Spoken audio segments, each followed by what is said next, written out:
Evan Brand back with the Not Just Paleo podcast. I'm super excited for today's guest. We have Jonathan Bailor on, and I found Jonathan by talking to Jimmy Moore. So these guys are both very inspirational, and they've been doing a lot of studying and figuring out what is wrong with us and how we can get ourselves on a better path. So, Jonathan, if you want to give a little introduction. Thanks, Evan. It's a pleasure to be here. Yeah, I've been on a many year journey, over a 10-year, probably 15 years at this point, journey to let me rewind. So my story actually goes all the way back to when I was like really little. I grew up in a very academic household. Both my parents were college professors, and I had a much older brother, much older, like 10 years older than I am, who was always very athletic. So I grew up in a household where I wanted to be like my big athletic brother, and it was a very academic household. So I started immediately studying, even at a very young age, what it meant to use diet and exercise to change your body. Because again, I wanted to be athletic like my brother. And I took the traditional path. I became a personal trainer, read everything I could in the conventional wisdom. I worked at Bally Total Fitness in Columbus, Ohio to put myself through college.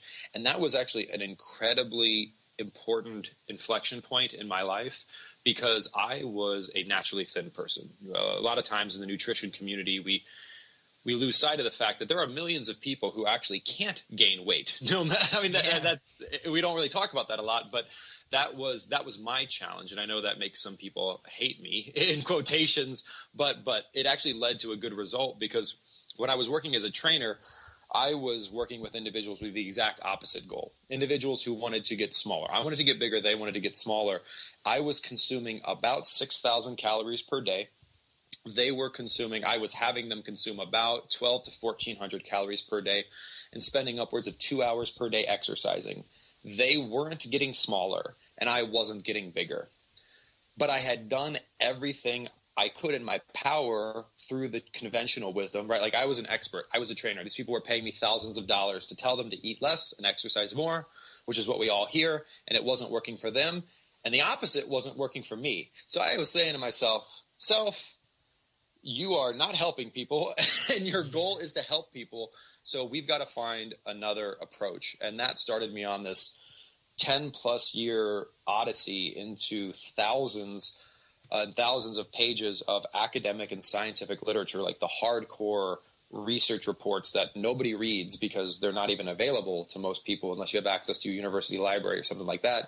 Talking to researchers on the phone, all kinds of communications to find out fundamentally what made my biology keep me skinny despite my best efforts not to, while these people I was working with couldn't get thin despite their best efforts. What was fundamentally different about our biology, and could I make my biology work more like theirs, and could they make their biology work more like mine? Because eating less and exercising more doesn't do anything to change one's biology. It just manipulates the quantity of inputs into that system. So I wanted to figure out what's going on with that system that makes mine so much different than other people's, and can we change that? That's incredible. So what was the first thing that you found? The first thing that I found was, it's no surprise that we have the highest rates of obesity, diabetes, and heart disease this world has ever seen, because almost everything I was taught via the conventional wisdom is not borne out by science, and in many ways is actually the opposite of what is borne out by the research. The simple example, which more and more people are coming to understand, is that a low-fat, low-protein, high-starch and sugar diet is in no way, shape, or form healthy. In fact, it's probably one of, if not the least healthy diet you could conceivably eat. And similar to those extents, the global recommendation to just exercise more really actually misses the boat when it comes to using exercise to cause lasting metabolic change. The type of exercise that causes lasting metabolic change through a hormonal change, which is ultimately what controls everything in our bodies, is a type of exercise that is more intense, but still very safe, but so intense that you actually can't do a lot of it. So when we tell people just exercise more, what we're actually telling them is do more low quality exercise, and doing more low quality exercise, just like eating a lot of low quality food isn't good for you, doing a lot of low quality exercise isn't good for you either. And that's really the seminal point, is that what the actual scientific literature says is that long-term health and fitness is about diet and exercise quality, but everything we hear in the mainstream is about diet and exercise quantity. And that really, those two words is it. That's just, it's focus on quality rather than quantity. What are the most common mistakes when it comes to, not to take everybody's exercise plan and throw it out the window just yet, but what are some of the differences? Well, and let me back up, because whenever people hear this, the little tagline for my first book, which is called The Smarter Science of Slim, is eat more, exercise less, smarter. And the smarter is the key there, because you don't want to eat more Twinkies and you don't want to just globally move less. But the key thing that people have to understand is that, or the key thing that I think individuals get hung up on is everyone knows people, and maybe experienced for themselves, that just eating less of their existing diet, so whatever you currently eat, you just eat less of it, and doing more jogging, let's say, quote unquote worked. Like people, they lost weight temporarily, or they were able to, get ready for their spring break in 2 weeks. And there's no question about that, right? But that's temporary weight loss. I think what we're after is long-term fat loss and health. And the way we pursue that is very different from the way we pursue weight loss. So I just want to get that out there, because individuals who are just after, like, I don't care if I dehydrate myself, I don't care if I burn off my muscle tissue, I don't care if I set myself up to gain more fat years down the road, doing things like just jogging constantly and eating as little as you can will help you with that. But you're going to regret it in a few years. But it's not your fault, because that's all you've been told. And that's all I was told. And I did this professionally. So first of all, don't feel bad, because you're doing the best you can with the information you've been given. But when you're given incorrect information, that's a travesty, and that's what we need to solve. So I didn't really answer your question. What was your question? Sorry. No, that was great, man. I love that you're focused on health for long term rather than just weight loss. I think that we're an instant society with technology and different things like that we don't have the patience for these long-term things, but that's really what we need. Absolutely, absolutely. And I think I remember your question now. Your question was without making people throw their exercise program out the window. So yeah, I went on my little tirade there, because I never want anyone to feel bad, and I never want anyone to hear this research as being like look how smart this is, because again, not our fault if we're not told about it. So, but what the research actually shows is if we want to make our bodies prone to burn fat rather than to store fat, and that's what we want to do, right? We want to make our bodies fat burning machines, not fat storing machines. And you can have a body that's a fat storing machine. Watch as you get older, because you won't eat any differently and you won't exercise any differently necessarily, and your body will naturally store more fat. And you're going to be like, well, what is going on? Well, your biological machinery is changing, and your body is turning into a fat storing machine rather than a fat burning machine. But we can reverse that. And one of the ways you reverse that through exercise has nothing to do with things like jogging. It has to do with things like very intense and very safe resistance training. And the reason for this is that type of exercise, very safe and very heavy resistance training, while it will never give you bulky muscles unless you're genetically predisposed to give you bulky muscles, what it will do is work an entirely different set of muscle fibers. I don't want to geek out too much and bore your listeners, but we actually have 4 different types of muscle fibers, not one. So when you look at it from a perspective of different muscle fibers do different things, not only functionally but biologically, different types of exercises work different types of muscle fibers. So when you do heavy resistance training, you work your type 2 muscle fibers. When you work these muscle fibers, you create a hormonal response in your body that is fundamentally different from the response you get when you work your type 1A muscle fibers. It's no one's opinion. It's no one's theory. It's well-established physiology.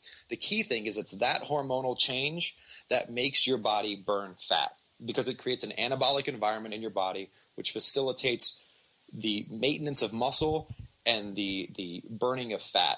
And that is just a fundamental paradigm shift that we need to make in our culture, to move away from just more exercise to move towards higher quality, safer, heavier resistance exercise. I'm glad I've been on the right path for the last few years then. I love heavy lifting. Absolutely. And we really need to work. And I'm so happy that we're seeing this change. Even when I was in university, is that the females in our culture are especially really getting into weightlifting. And that is so important, because there's this myth that if females weight train, they're going to look like guys. And I can promise you that there are millions of men out there who are trying their darndest to build muscle, and they can't even build muscle. And they're taking supplements, and they're even potentially injecting themselves with things, and they still can't get their body to grow bulky muscles. So I would urge all of our female listeners, I promise you, just like you don't worry about burning too much fat accidentally, please don't worry about building too much muscle accidentally. It will not happen. But what will happen is you'll turn your body into a fat-burning machine. So what are a couple of your favorite exercises? I like to keep it really, really simple, Evan. So I like to keep it very simple and very safe. So big movements, and predominantly leg movements. So if you can safely squat, any kind of squat or squat derivation, like a squat, a leg press, those are going to be great for you as long as you can perform them safely and slowly. Things like deadlifts, again, leg presses, they're all the same basic movement. It's like you're sitting down. Things like lunges, those are all fantastic. So compound leg movements. I really recommend that they're done in a slow and controlled fashion. And then when we move on to your other body parts, you want to go from big body parts to small body parts, right? So everything should be, your routine should be focused on your legs, because about 60 to 70% of the muscle in your body is below your waist. So if you're spending anything less than 60 to 70% of your effort below your waist, the math doesn't work out, right? Like, why spend 80% of your effort on 5% of your muscle? It's not going to give you the results you want. So once you're done below the waist, so you always want to start your exercise routine below the waist, working that completely. Move on to your back, because your back is your second largest muscle group, doing things like pulling motions, like pull-ups, pull-downs, and rowing movements. Very basic, very simple. And then you move on to chest, again, press and fly movements. Then you move on to shoulders, press movements. Then you move on to arms. If you want, your arms are going to get worked when you do your chest and back anyway, so you may not have to spend a lot of time on them. And then, of course, doing things like your abdominals. But the key thing, Evan, is to keep it safe and keep it simple, because, like, if you were to just do squats, pull-ups, bench press, shoulder press, and some ab work, and you did those properly, and you focused on your diet, you would develop a health and fitness profile that would put you in the top 1% of our culture. Easily. Yeah, I need to get into a lot more leg workouts. I think that's something that I don't do enough. Well, Evan, the thing that I find to be really helpful to help, because in some ways working your legs, one, it's not fun because it hurts a lot. Yeah. And it often, for someone like myself, like when I weight train, I'm a man, so I did want to build some muscle, and it's really hard for me to build up my leg muscles. They're very strong, but they're not particularly growing. The exception is my butt. For some reason, my butt grows. The rest of my legs don't. But my wife seems to like that, so that's all right. But the way to think about this is the point of any form of exercise when it comes to transforming your body into a fat-burning machine rather than a fat-storing machine is to, like, the reason you're exercising is to release hormones that enable your body to burn fat rather than to store fat, and to help you to develop a strong, toned musculature. That is the point. This is a weird analogy, but the reason we exercise is in some ways a safe way to do the same things some people do when they take steroids. When you take steroids, you're changing the hormonal profile in your body to build muscle and burn fat. When you exercise properly, you actually trigger low doses of these anabolic type hormones in your body, but they're natural and they're in doses that your body can handle, and it's a plethora of hormones rather than just like taking one and overwhelming your body with it. So when you think about it that way, you think about it like, what exercise can I do to maximize that hormonal change? Because that hormonal change is what causes muscles to grow, right? Just doing exercise doesn't cause muscles to grow. If you were, don't do this, but if you were to take steroids, you could sit down and your muscles would grow. You don't even have to move. Your muscles would grow. Why? Because what steroids are their hormones which tell your brain to tell your muscles to grow. And if your brain tells your body to do something, it does it. So all we need to do is we need to get our brain to tell our body to burn fat and to have a healthy, toned physique.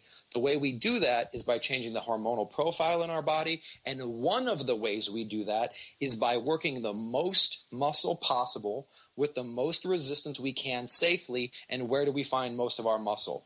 Below our waist. That makes perfect sense. I think 90%, this is a oddball number, but maybe 90% of the guys I see at the gym focus on upper body only, and rarely do you see a guy that has balanced legs, at least where I go. You are not alone, Evan. I think that's pretty universally true, and it's just unfortunate because think about it like, I mean, you have 70%, give or take, of the hormonal triggers just sitting there dormant. It's like people are spending 100% of their time on 30% of the equation. And that just doesn't make sense logically. But it's because, again, we haven't been given that information. And there's a really fascinating study, actually, in my first book, The Smarter Science of Slim, where researchers looked at how, for example, if you just do squats, your bench press will go up. And how is that possible? Well, it's possible because the hormonal reaction triggered by the working of all of the musculature below your waist actually causes other muscles to get stronger as well. So what are the recovery times, and is there a way that we can improve our recovery times with things like branched-chain amino acids, and do you have other hacks for that? Absolutely, and let's keep in mind that diet is without question 90% of this equation, right? There's not some – and the magazines will lead you to believe something different because the magazines are published by people who have a vested interest in you believing something different. But bodybuilders do not have some secret training routine that they do, right? Like they do squats, they do leg presses, they do pull-ups and pull-downs, and there's a finite set of exercises you can do.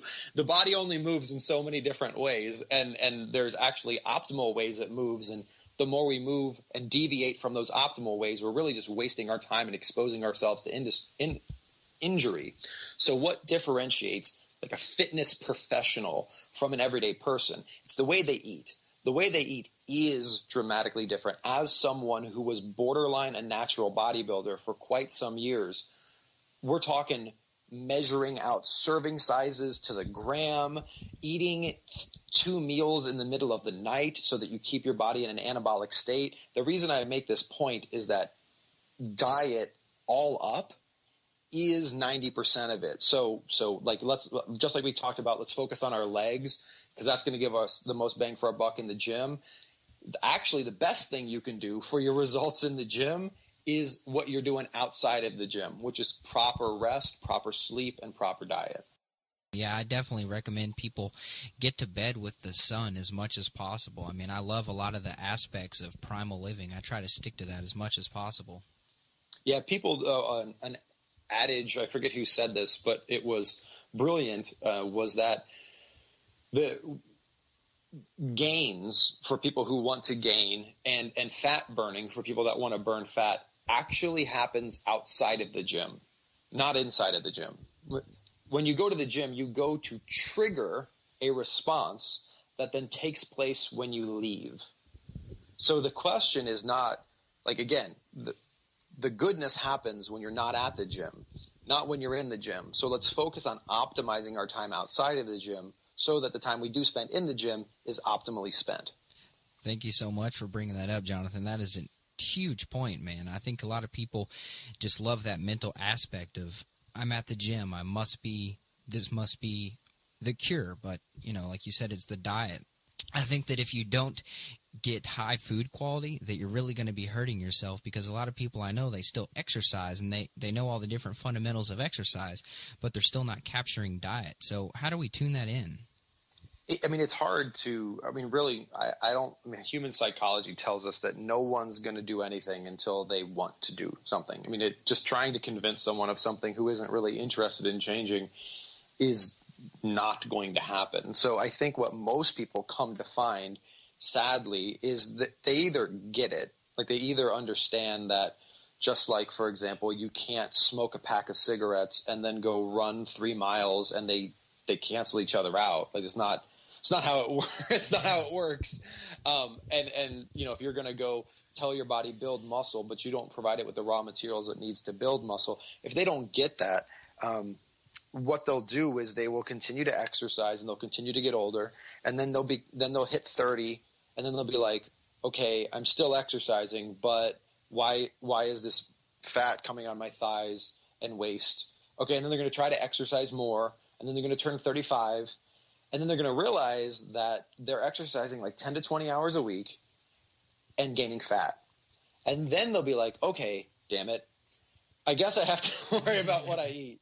Because a lot of the things that we can do in our youth, we can't do as we get older. And I think that's part of the reason is people are able to get away with it when they're younger. So they do it because they can get away with it.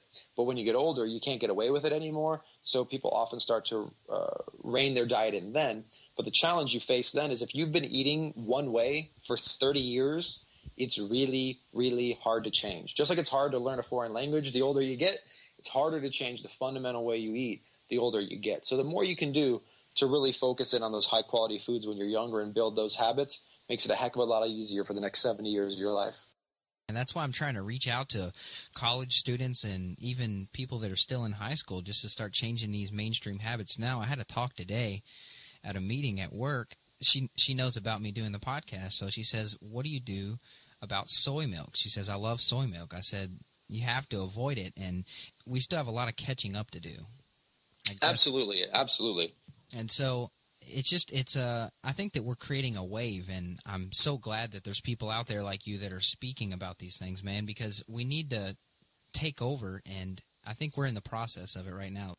Well, I think part of it, Evan, is what you're doing, and that's I've said this before, and I'll continue to say it. You know, Gandhi made a brilliant statement when he said, "Be the change you want to see in the world," because when people see the vibrant health that you will display, and when people see that, well, I'll use myself as an example. So I go to the gym once a week because I use this a very specific form of training that is so safe and so intense that it's physically impossible for me to exercise more frequently. Like if I were to try, it just would not work. My body cannot handle anymore. But people see that, and then people see the results I get, and that speaks more than any scientific literature I could hand them. And because when I tell them, like, they're like, Jonathan, how did you have time to write this book? Like, you have a full-time job. You work at Microsoft. It's a pretty demanding job, yet you wrote this book. How did you do that? And I said, well, you know those 15 hours a week you spend at the gym? I spent them writing. because then they're like, oh, okay, well, I'll check that out. So living that example, Evan, and just helping others to live that example, the good news is this is right. This is proven by science, and it also just makes sense intuitively from an evolutionary perspective. So you will see results, and people who adopt it will see results, and those results are undeniable, and those results speak for themselves. A good example of this is like the low-carb movement, right? Our culture is fundamentally different now than it was 15 years ago in the sense of people do joke, even in popular culture, right? Like you watch the movie The Devil Wears Prada, and there's that scene where they're in the hospital and she's like, you don't deserve to go to the fashion show. You eat carbs. Like, and that's true, right? Why was Atkins so popular? Because it worked. Like I'm not here to talk about like whether it's the optimal diet or whatever. If you eliminate the entire macronutrient carbohydrate from your diet, you will lose weight. Bottom line, even if you eat isocaloric, meaning if you eat 2,000 calories before you go on Atkins and you continue to eat 2,000 calories after you go on Atkins, but the 2,000 calories after Atkins are exclusively from high-quality proteins and fats, you will lose weight. It's a fact because your body partitions those calories differently, and it will make your body run differently, and you will burn fat. And the results speak for themselves, and that's why the culture now knows about low carb. Everyone knows about low carb. Everyone knows about Atkins. Why? Because it works. And that's what we'll do too. Why? Because it works. I know that removing carbs from your diet completely is awesome. But if you're trying to stay in a state of ketosis, which I guess is it 50 to 150 grams of carbs a day?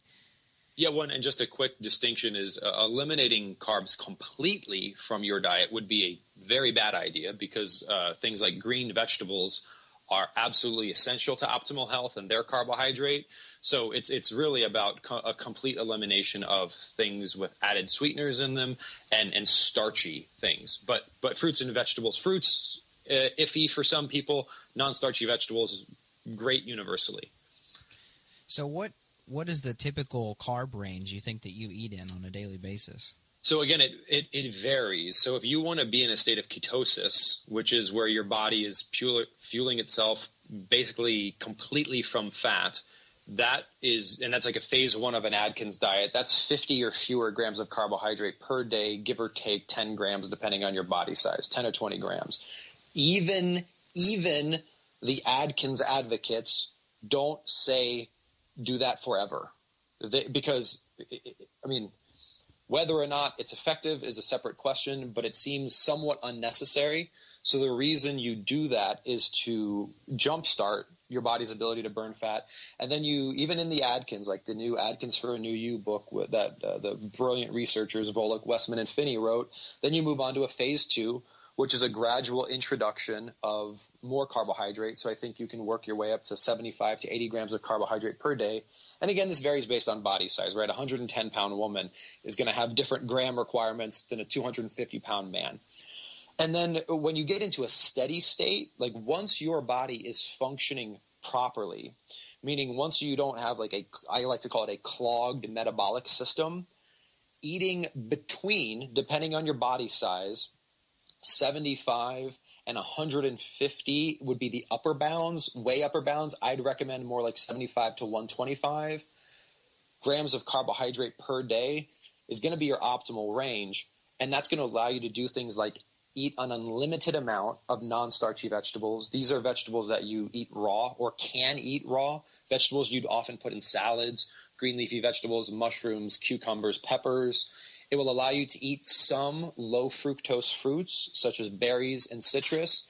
It will allow you to eat things like healthy dairy products that are low in sugar, like Greek yogurt and cottage cheese, as well as nuts and seeds. Like, you won't have to count carbs, because if you just avoid the horribly unhealthy concentrated source of low-quality carbs, aka sweets and starches, it's essentially impossible to eat more than 125 grams of carbohydrate per day, because the foods you will be eating that contain carbohydrates are so large that your stomach would literally explode before you could consume more than 125 grams of carbohydrates from them. Yeah, absolutely. That's something to speak for whole food in general. You can't really overeat with whole food. And that's exactly the point, Evan, of focusing on food quality rather than food quantity, because no one is, well, I'm not saying that food quantity is irrelevant. Like, if you just drank butter all day long, you could probably drink 20,000 calories worth of butter relatively easily. It would be disgusting, but you could do it. And you would gain fat because you're over-consuming calories. The point here is that if you eat whole, high-quality foods, you won't overeat. If you take care of food quality, food quantity takes care of itself. Absolutely. Could you tell us, why is butter so good for us? I was trying to discuss that today, and I'm not sure of the science behind why grass-fed butter has become so popular. Well, so there's a couple things.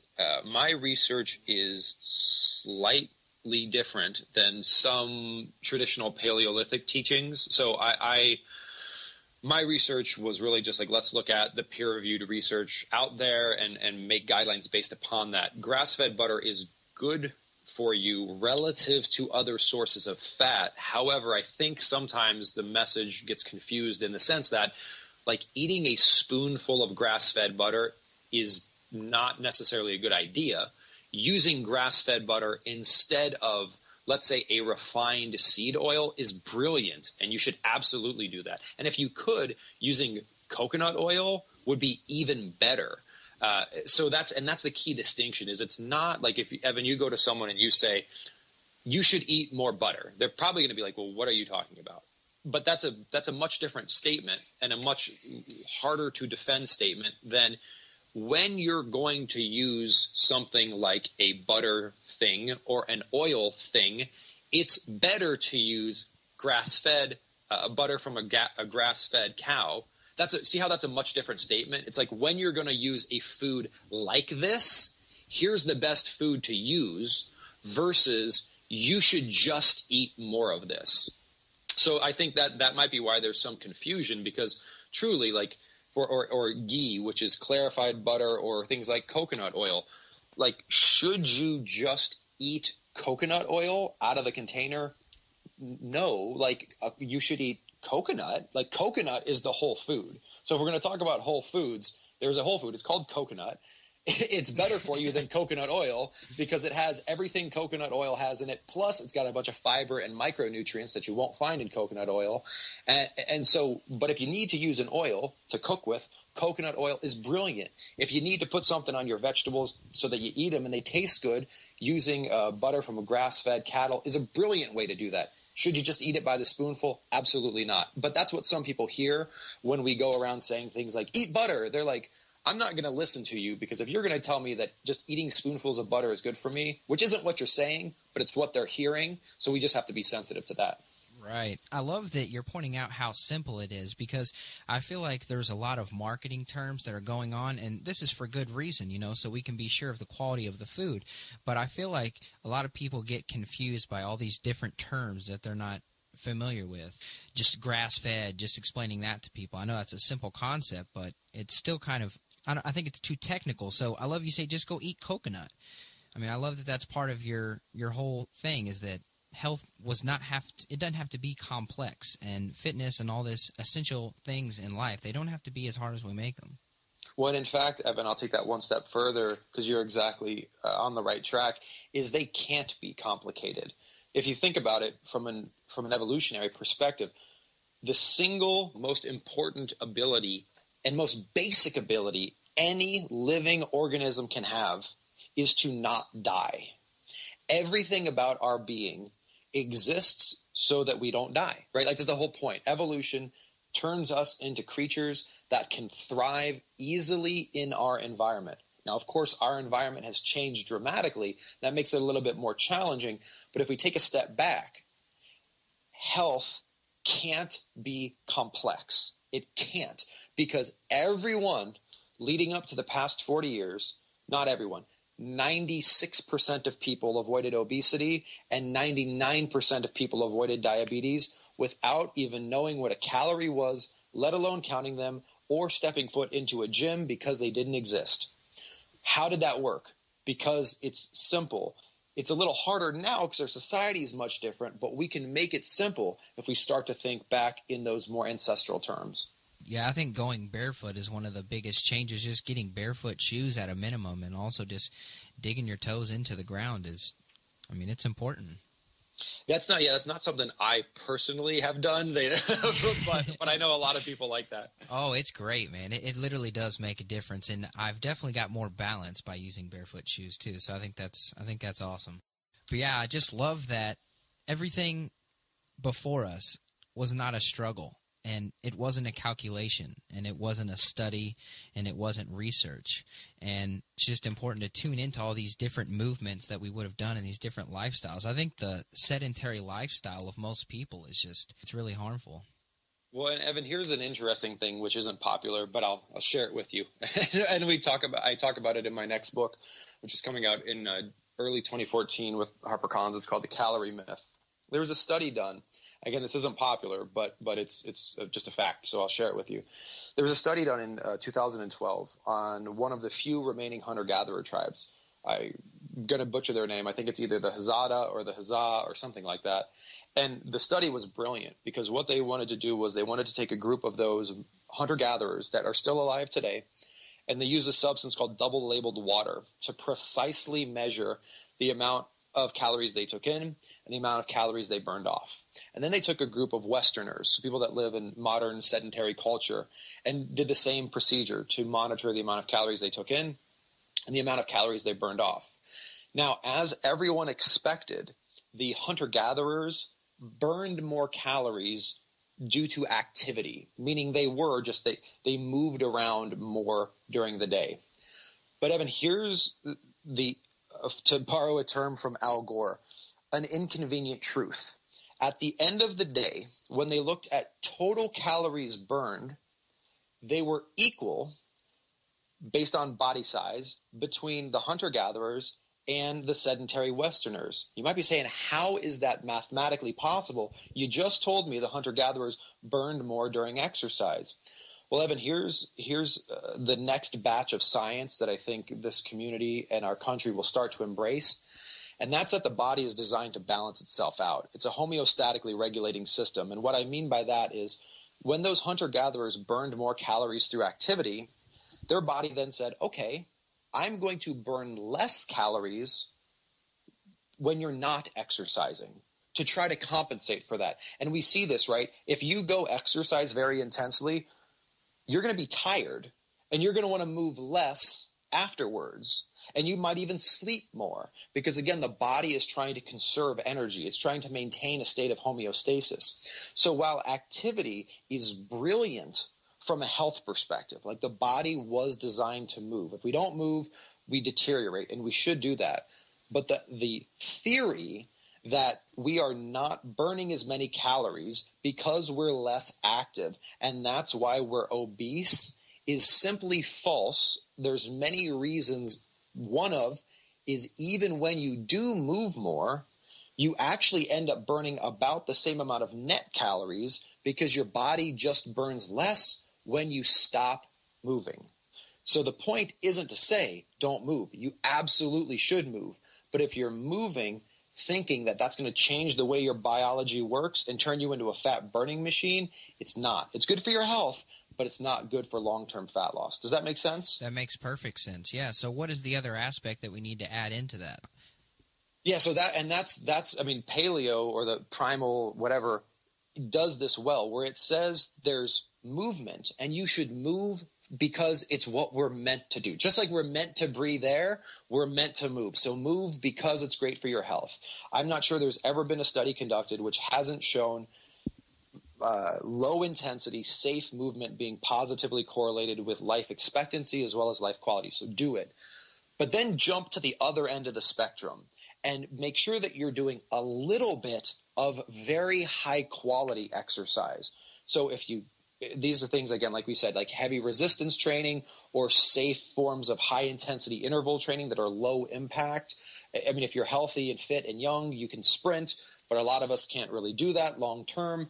So the point is not to not exercise. Move in a low impact fashion as much as you can. Walk as much as you can. And then do a little high quality exercise.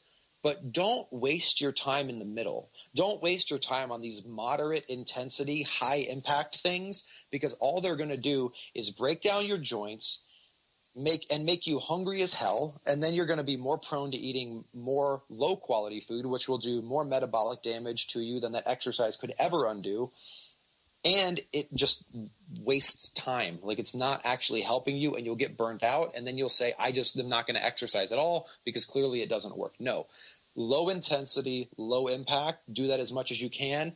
High intensity, low impact, do a little bit of that, and you'll be good to go. Just stay out of the middle. Yeah, I actually do 15 minutes a week of sprinting, so I'm doing about 1 to 2 days a week for maybe 5 minutes each. So I think it's great for fat loss. I mean, I'm starving after I do it, and it's a completely different type of exercise compared to weightlifting. I mean, it's two different worlds. Absolutely. And if you think about it, again, from an ancestral perspective, it really does make sense, right? Like Mark Sisson says, move a lot at a slow pace and lift heavy things.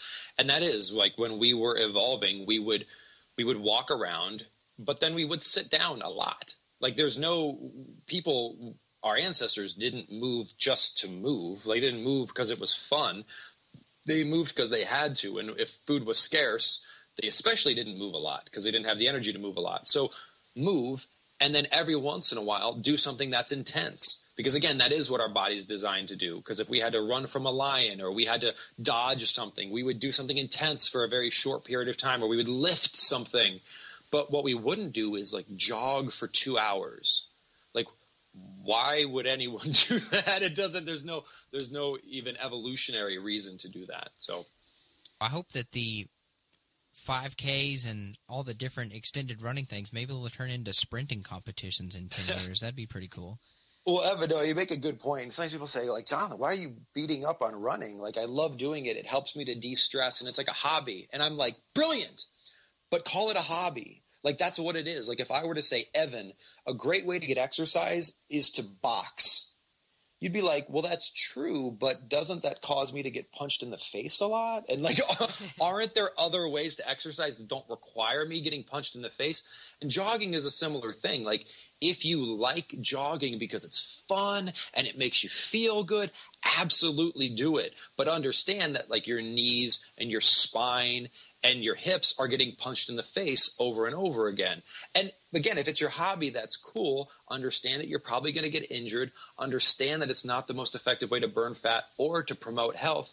But that's okay, because if it's your hobby, keep it up. Like, I like reading, but I don't read expecting that it's going to help me to burn fat. So you can run all you want, but don't run expecting it to help your health and fat loss. That's a good point, man. Thank you for bringing that up. My pleasure. Yeah, I guess we're coming up on the end of time, but I would love to do this again, man. This is incredible and very inspiring for me to have you on the show. Oh, my pleasure, man. Well, I love the way you said that. We're coming up upon the end of time, so I hope that isn't true. We'll see. No, then we all really don't need to worry about our health, do we, Evan? Because, right. Oh, man. The end of time for today. Oh, there you go. But yeah, man, if there's anything that you want to leave our listeners with, please let us know, and let us know what you're going to be up to in the future and where we can find more out about you. Sure. So if folks do want to learn more, my first book is called The Smarter Science of Slim. You can get it anywhere books are sold. The best deal is Amazon. And there's also a workbook that goes along with that called the Smarter Science of Slim Workbook. It's got a complete 5-week program in there for you. And stay tuned, because the second book is coming out in 2014 with HarperCollins called The Calorie Myth. And there's a bunch of stuff on the web. So if you go to the smarterscienceofslim.com, a bunch of free resources, a free support group there, as well as on iTunes. We've got a podcast, which is a lot of fun. Just search for The Smarter Science of Slim, or search for my name, Jonathan Bailor. And we also have a new nonprofit we started called slimissimple.org. And the purpose of this nonprofit is to provide compelling multimedia nutrition and exercise education materials for the world, free of charge, that really reflect the modern science of nutrition and exercise, rather than the outdated dogma that we continue to be taught, and in a very compelling fashion. So think Schoolhouse Rocks V2. So animated, fun stuff, but also educational. And that's slimissimple.org. Just search for it on YouTube. You'll find it, and hopefully you can share it, because we're just trying to get up to 7-digit views so we can then approach the mainstream and say, look, you guys should pay attention to this. We're dying. So, I mean, this shows you're truly doing this for humanity, man. So thank you for doing that. It's incredible. My pleasure. Thank you, Evan. Well, yeah, I appreciate it, and we'll definitely talk to you soon. All right. Thanks, brother. Have a good one. Hey, thank you so much. All right, everybody. I hope you enjoyed that episode. That was a very inspirational and fun podcast to record, so I hope you enjoyed it as well. Definitely check out Jonathan Bailor at his website, jonathanbailor.com. You could read more about his biography and what he's up to for the future. And until then, we'll meet you back at notjustpaleo.com, and make sure you keep up with me on Facebook, Twitter. Those are the main ways where you can get a hold of me and find me. And you can always email me if you have any specific questions about health and fitness. I've helped a few people with different sleep hacking this week. So basically just reminding people to be aware of your technology use, whether it's your cell phone, iPad, computer, and different things like that right before you go to sleep. So doing things like installing the program called Flux, what a lot of people talk about, it really does make a difference. And Flux is a program that reduces the amount of blue light that comes from all your different devices and their screens. So this could be disrupting your sleep schedule. If you're not installing a software like this, it's completely free. Go check it out. I'll put a link to it in the show notes at notjustpaleo.com /podcast 17. So Thanks again for listening, and we'll see you next week. Bye. He acts like it's all good, yeah, like everything's cool. Kiss her girl goodnight and then he leaves her. She doesn't have a clue that he's terrible news. Why I'm in a tire, got to watch out, girl. Don't wanna see her cry her eyes out, girl. Cause I've been watching, you've been hurting. Let me be the one that loves you.